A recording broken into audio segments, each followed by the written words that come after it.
I've made the FA Cup work just like the Coupe de France. And by that, I mean that teams from overseas territories are now allowed into the competition. In this case, it is all the nations from the Commonwealth. Each of those nations is allowed to enter at least one team, with some of the larger nations being given 2 or even 3 if you're Australia. They all enter at the second qualifying round of the FA Cup and cannot be drawn against each other until the third round. Already we can see some absolutely mad ties going on in here. Brightlingsea versus Defence Force and Farnborough versus Tafaga. Not to mention we've got Renown versus Mercham. Now Renown are from Sri Lanka. Some other big ties in here: Kelantan FA versus Truro City, the big one. We've also got Forge FC from the Canadian Premier League against Stotfold. South Shields versus Paphos. So let's get through a couple of rounds and you'll see how this works. I wouldn't be surprised if an awful lot of these guys actually progress through here, because there's some pretty good sides in this round. Seen Abia Warriors of Nigeria absolutely clapping Barnstable, and a team just simply called Gorilla, who I've never heard of, but I'm really glad I now know about them. Most important thing is they're through against Nico United of Botswana, an all-African tie. At least the travel costs would cut down a little bit. Polokwane City through again as well. You can see there's a lot of teams coming through here, including Lincoln Red Imps actually still going from Gibraltar.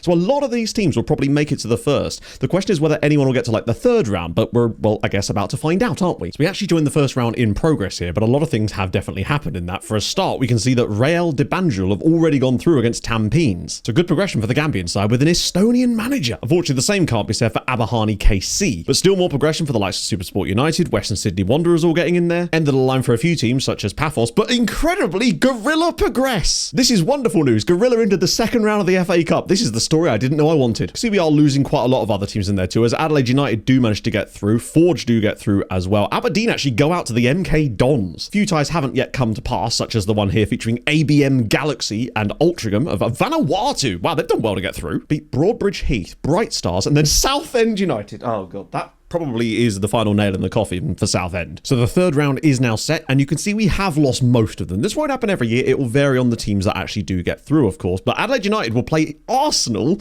in the third round of the FA Cup. Arsenal making the trip down to Australia for that. God, I hope there's not a replay. Larne, having got all the way through, will face Luton Town as well. See, the second round didn't go amazingly well. Larne did manage to get through themselves. The Western City Wanderers went out to Newport County. Tampines went out to Carlisle United in the second round. Gorilla beaten 5-2 by Hollywood FC. You hate to see it.